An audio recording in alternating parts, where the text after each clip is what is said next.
மாணவர் ஒருவர் 5 பாடங்களில் பெற்ற மதிப்பெண்கள் பின்வருமாறு: 72, 85, 93, 64, 81 எனில் அவரின் சராசரி மதிப்பெண் என்ன? இதுக்கு ஆப்ஷன் கொடுத்துருக்காங்க. A 72, B 79, C 76, D 70. இந்த கணக்கில் என்ன கேட்டிருக்காங்க அப்படின்னா, சராசரி மதிப்பெண் என்ன அப்படின்னு கேட்டிருக்காங்க.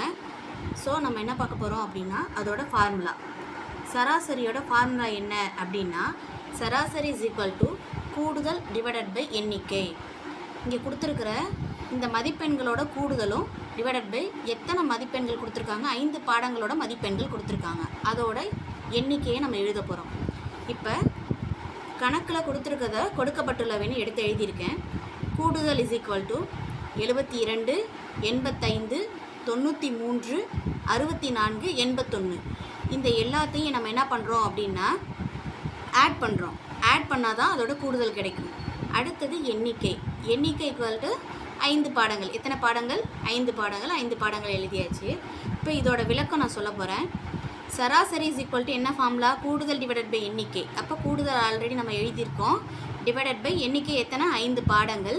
இப்போ 5 பாடங்கள் அப்படிங்கும்போது 5 பாடங்களோட நம்ம ஆட் பண்ணி கிடச்சது 395 டிவைடட் பை 5. இதை வந்து டிவைட் பண்ணி கிடச்சது என்ன அப்படின்னா 79. அப்போ சராசரி நம்மளுக்கு எவ்வளோ கிடச்சிருக்கு அப்படின்னு பார்த்தீங்கன்னா 79. இங்கே 79 அப்படிங்கிறது ஆப்ஷனில் எங்கே இருக்குது அப்படின்னா ஆப்ஷன் பி. அப்போ நம்ம என்ன பண்ணிக்கணும் அப்படின்னா ஆப்ஷன் பியை டிக் பண்ணிக்கணும்.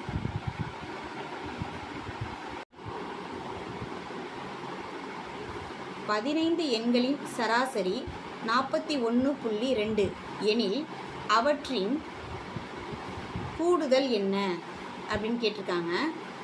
Option A 618, option B 601, option C 621, option D 611.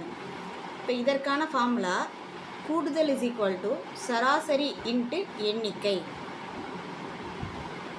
கணக்கில் கொடுக்கப்பட்டுள்ளவை சராசரி இஸ் ஈக்குவல் டு 41.2, எண்ணிக்கை 15. இப்போ இதோட விளக்கம் சொல்கிறேன். இப்போ கூடுதல் இஸ் ஈக்குவல் டு நம்ம என்ன ஃபார்முலா பார்த்தோம்? சராசரி இன்ட்டு எண்ணிக்கை அப்படின்னு ஃபார்முலா பார்த்தோம். அதுபடி தான் நான் இப்போ இங்கே எழுதியிருக்கேன். கூடுதல் இஸ் ஈக்குவல் டு சராசரி 41.2 அப்படின்னு சொல்லியிருக்கிறாங்க. இன்ட்டு எண்ணிக்கை என்ன சொல்லியிருக்காங்க? 15. அப்போ அது ரெண்டையும் மல்டிப்ளை பண்ணி போட்டோம் அப்படின்னா 618ன்னு நம்மளுக்கு ஆன்சர் கிடைக்கிது. 618 ஆப்ஷனில் எங்கே இருக்குது அப்படின்னா ஆப்ஷன் ஏ. இதுதான் ஆன்சர்.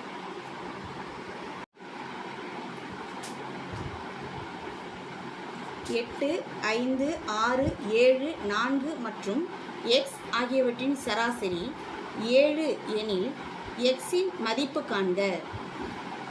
இதுக்கு option A 11, B 10, C 14, D 12, A 11, B 10, C 14, D 12. இதோட ஃபார்முலா என்ன அப்படின்னா சராசரி இஸ் ஈக்குவல் டு கூடுதல் டிவைடட் பை எண்ணிக்கை. கணக்கில் கொடுக்கப்பட்டுள்ளவை மொத்த எண்கள் இஸ் ஈக்குவல் டு 6, சராசரி இஸ் ஈக்குவல் டு 7.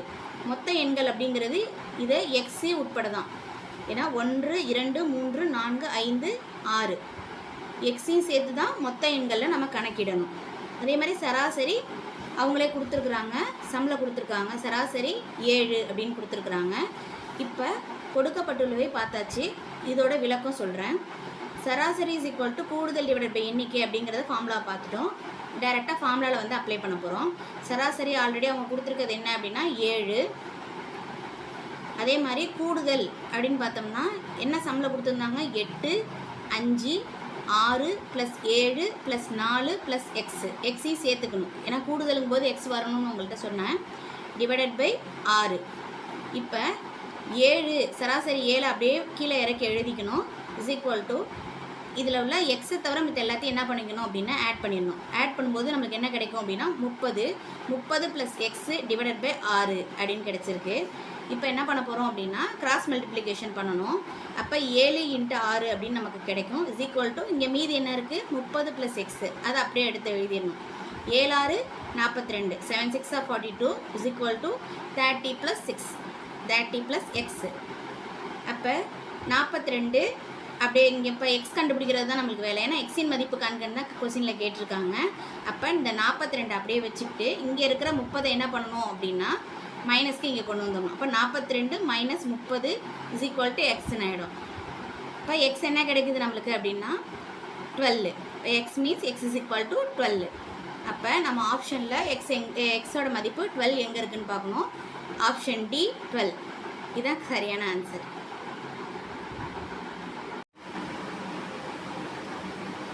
முதல் 20 எண்களின் சராசரி 12, அடுத்த 20 எண்களின் சராசரி 14 எனில் 40 எண்களின் சராசரி என்ன? இதான் கொஸ்டினில் கொடுத்துருக்காங்க. ஆப்ஷன் என்ன அப்படின்னா ஏ 11, பி 13, சி 15, டி 10. இப்போ ஃபார்முலா சொல்லியிருக்காங்க. ஃபார்முலா என்ன அப்படின்னா சராசரி இஸ் ஈக்குவல் டு கூடுதல் டிவைடட் பை எண்ணிக்கை. இப்போ அடுத்தது என்ன பண்ணியிருக்காங்க அப்படின்னு பார்த்தீங்கன்னா கொடுக்கப்பட்டுள்ளவையை நான் எடுத்து எழுதியிருக்கேன். முதல் 20 எண்களின் சராசரி இஸ் ஈக்குவல் டு 12, அடுத்த 20 எண்களின் சராசரி 14. இப்போ இதற்கான விளக்கம் சொல்லியிருக்கான். இப்போ பாருங்கள், விளக்கம் முதல் 20 எண்களின் கூடுதல் இஸ் ஈக்குவல் டு 20 எண்களின் கூடுதல் அப்படின்னா 20 × 12. ஏன்னா 20 எண்களோட சராசரியோட மல்டிப்ளை பண்ணால் தான் நம்மளுக்கு ஆன்சர் கிடைக்கும். கூடுதல் இஸ் ஈக்குவல் டு சராசரி இன்ட்டு எண்ணிக்கை. இதுதான் இதோட ஃபார்முலா. இப்போ இந்த இடத்துல வந்து அந்த ஃபார்முலாவை தான் அப்ளை பண்ணியிருக்கோம். பொதுவாகவே கூடுதல்னால் அதான் ஃபார்முலா. கூடுதல் இஸ் ஈக்குவல் டு சராசரி இன்ட்டு எண்ணிக்கை. அப்போ சராசரி அப்படிங்கிறது 12, எண்ணிக்கை எத்தனை அப்படின்னா 20. அப்போ இது ரெண்டையும் மல்டிப்ளை பண்ணும்போது நம்மளுக்கு கூடுதல் கிடச்சிரும். அப்போ இதோட கூடுதல் என்ன? 20 × 12 இஸ் ஈக்குவல் டு 240 கிடச்சிருக்கு. அடுத்த 20 எண்களின் கூடுதல். இப்போ கூடுதலுங்கும்போது 20 எண்கள் இன்ட்டு சராசரி, அதோட சராசரி என்ன அப்படின்னா 14. அடுத்த 20 எண்களோட சராசரி 14. அதை எடுத்து எழுதியாச்சு. இஸ் ஈக்குவல் டு இது ரெண்டையும் மல்டிப்ளை பண்ணும்போது நம்மளுக்கு என்ன கிடைக்கும் அப்படின்னா 280 அப்படின்னு கிடைக்கிது. அடுத்தது அவங்க என்ன கேட்டிருக்காங்க அப்படின்னா கொஸ்டினில் 40 எண்களின் கூடுதல் என்ன அப்படின்னு சொல்லி கொஸ்டினில் கேட்டிருக்காங்க. இப்போ அடுத்தது 40 எண்களின் கூடுதல் நம்ம பார்க்க போகிறோம். இப்போ 40 எண்களும் போது முதல் 20 எண்ணையும் அடுத்த 20 எண்ணையும் என்ன பண்ணுறோம் அப்படின்னா கூட்டணும். அப்போ இது 2 எண்களோட கூடுதலை கூட்டினா 40 எண்களின் கூடுதல் கிடைச்சிடும். இப்போ முதல் 20 எண்களின் கூடுதல் வந்து 240, இரண்டாவது அடுத்த 20 எண்களின் கூடுதல் 280. இது ரெண்டையும் வந்து ஆட் பண்ணும்போது நம்மளுக்கு என்ன கிடைக்கிது அப்படின்னா 520 அப்படின்னு நம்மளுக்கு கிடைக்கிது. இப்போ 40 எண்களின் சராசரி அப்படிங்கும்போது சராசரியோட ஃபார்முலா அப்ளை பண்ணிடுறோம். இந்த இடத்துல எப்படி அங்கே கூடுதலோட ஃபார்முலா அப்ளை பண்ணி நம்ம வந்து கூடுதல் கண்டுபிடிச்சோம்ல, அதே மாதிரி தான் சராசரிக்கு வந்து சராசரி ஃபார்முலா இங்கே அப்ளை பண்ணுறோம். 40 எண்களின் சராசரி இஸ் ஈக்குவல் டு கூடுதல் டிவைடட் பை எண்ணிக்கை. இப்போ நம்ம கூடுதல் கண்டுபிடிச்சி வச்சுருக்கோம். 40 எண்களோட கூடுதலை வந்து நம்ம கண்டுபிடிச்சி வச்சுருக்கோம். 520 டிவைடட் பை எண்ணிக்கை எவ்வளோ? 40 எண்கள். அந்த எண்ணிக்கையை எடுத்து எழுதிடணும். ப்ளஸ் இது வந்து 2 பேரும் டிவைட் பண்ணோம் அப்படின்னா நமக்கு என்ன கிடைக்கிது அப்படின்னா சராசரி 13 கிடைக்கிது. அப்போ ஆப்ஷன் போகிறோம். ஆப்ஷனில் 13 எங்கே இருக்குது அப்படின்னு பார்த்தோம்னா பி ஆப்ஷன் 13 ஆப்ஷன் பியில் இருக்குது.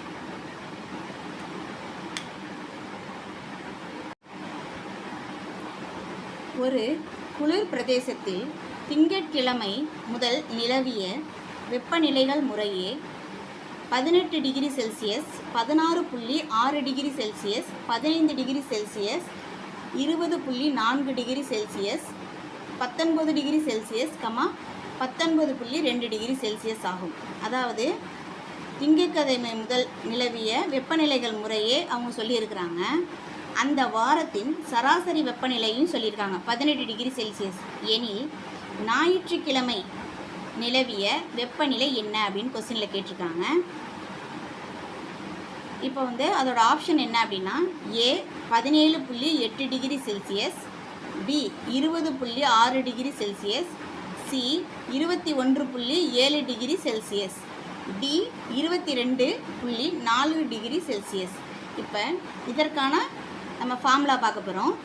ஞாயிற்றுக்கிழமை நிலவிய வெப்பநிலை எப்படி கண்டுபிடிக்கிறது? இஸ் ஈக்குவல் டு வாரத்தோட மொத்த வெப்பநிலையிலிருந்து அவங்க கொடுத்துருக்க அந்த 6 நாட்களின் மொத்த வெப்பநிலையை என்ன பண்ணணும் அப்படின்னா மைனஸ் பண்ணோம் அப்படின்னா நம்மளுக்கு ஞாயிற்றுக்கிழமையோட வெப்பநிலை கிடைக்கும் அப்படின்னு சொல்லியிருக்காங்க. இப்போ விளக்கம், வாரத்தின் மொத்த வெப்பநிலை இஸ் ஈக்குவல் டு 18 × 7. வாரத்தோட மொத்த வெப்பநிலையை நம்ம என்ன பண்ண போகிறோம், கண்டுபிடிக்க போகிறோம். அப்போ வாரத்தின் மொத்த வெப்பநிலை எப்படி கண்டுபிடிக்கணும், ஆல்ரெடி அவங்க சராசரி கொடுத்துருக்குறாங்க. வாரத்துக்கு எத்தனை நாட்கள், 7. ஆல்ரெடி நம்ம பார்த்தோம்ல இப்போ சம்மில், அந்த வாரத்தோட சராசரி வெப்பநிலை 18 டிகிரி செல்சியஸ்னு, அதை தான் இங்கே என்ன பண்ணியிருக்கோம், வாரத்தின் மொத்த வெப்பநிலையில் எழுதியிருக்கோம். இன்ட்டு சராசரி எழுதிட்டு இன்ட்டு என்ன கொடுத்துருக்காங்க அப்படின்னா எண்ணிக்கை. அதாவது வாரத்தின் மொத்த வெப்பநிலைனா என்னென்னா கூடுதல் அப்படின்னு தான் அர்த்தம். அப்போ கூடுதல் இஸ் ஈக்குவல் டு ஃபார்முலா என்ன, சராசரி இன்ட்டு எண்ணிக்கை, அதான் formula.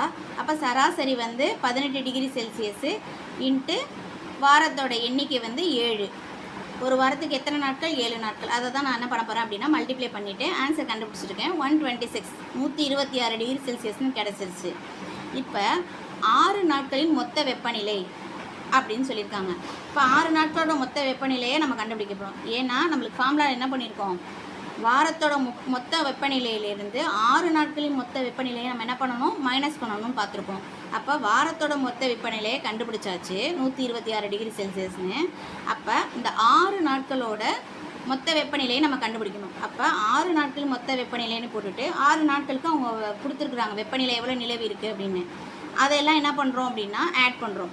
18 degree Celsius, 16.6 degree Celsius, 15 degree Celsius, 20.4 degree Celsius plus 19 degree Celsius plus 19.2 degree Celsius is equal to, இப்போ இதெல்லாம் ஆட் பண்ணும்போது நம்மளுக்கு என்ன கிடைக்கும் அப்படின்னு பார்த்தீங்கன்னா 108.2 டிகிரி செல்சியஸ்னு கண்டுபிடிச்சாச்சு.